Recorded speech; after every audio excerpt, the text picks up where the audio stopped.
Here's your first ask my question. May you please settle down. Do you agree that most voters nowadays mostly vote for a candidate by their looks? Yes or no?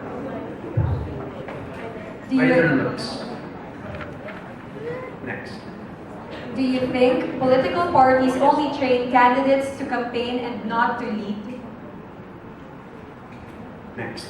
Do you believe that there is discrimination between BSMA and BSA majors?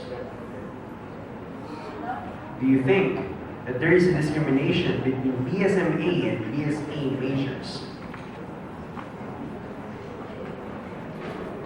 Who do you think were at fault about the blue pants policy confusion? Is it A, the ASC? Who do you think were at fault about the blue pants policy confusion? There will be 3 choices, but for each choice you have to answer.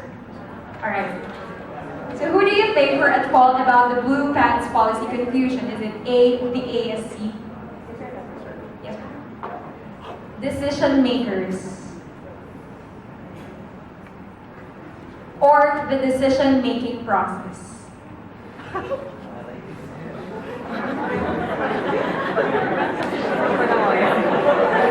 Next.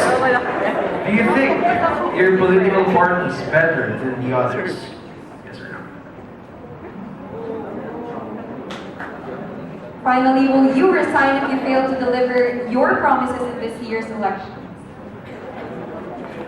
Thank you, candidates. We'll now start with the face of the round. Starting with Vice Presidential Joshua May Chantegro, you may now ask your opponents. So, my first question is addressed to Noreen. Yung project mo na Happy Tea, Teachers Day, lagi for the past 2 years, sineselebrate na siya. So, ano yung main difference niya sa existing Teachers Day? Yung main difference ng project ko ngayon na Happy Tea, which is the World Teacher Celebration this year, is the student involvement. Kasi yung past 2 years natin, it's just the teachers who are celebrating and the accountancy student council. So this year, I want to involve the students through essay writing contests, poster reading contests, and student presentations. Thank you. So, kay Pat naman, do you think the Vice President is just a spare tire? No po. We all know that the Vice President and the President has their own specific duties and their constitutional duties. But there's also more than just the constitutional duties of the Vice President. Like what I've said kanina, the job of a President is very multifaceted. So the Vice President is there to help the President in overseeing the different activities held by the Council. So it's not a spare tire.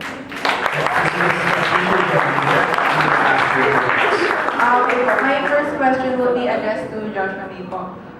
If ever elected, you and your president, does your president got impeached or resigned, since you're already part of the executive board at naging president ka na, you become part of the central board. And being part of the central board, kasama ka na dun sa magde-decide for the implementation of the student's code. So what can you say? What will be your specific contribution once seated as president? What will be your contribution sa student's code? Na ngayon ay medyo hindi pa rin na-implement or hindi pa rin naayos ng CSE. Ang student's code naman po kasi hindi lang po siya pinag-desisyonan ng isang tao lang. Once you are there, you have to consult everybody, yung mga EBs mo, everyone na nasa council, kung ano po ba yung tamang gawin. So hindi po pwede na ako lang po yung mag-decide. Kailangan po ng decision ng buong council before you can make it. Thank you, ma'am. This question will be addressed to Noreen. Why did you not run for the presidency instead? Okay. Dahil kasama ko si Adrian, I believe in him and I know na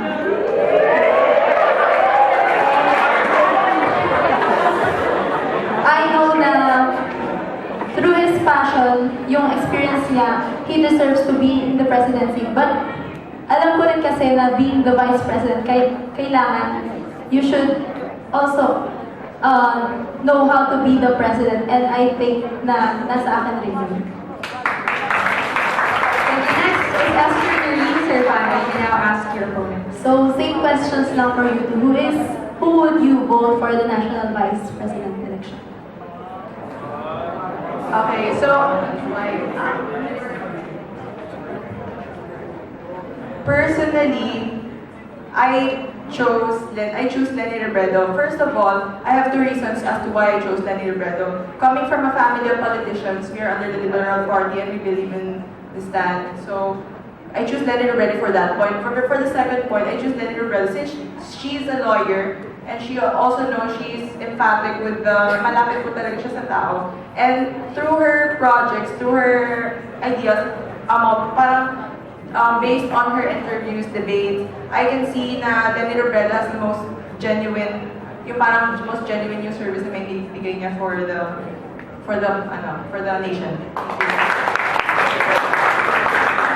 So, personally, I'm also voting for Lenny Robredo, not because of her party, but because I have seen na she has immersed herself in various communities. And siya mismo, alam na niya kung ano yung mga problema ng mga communities na yon.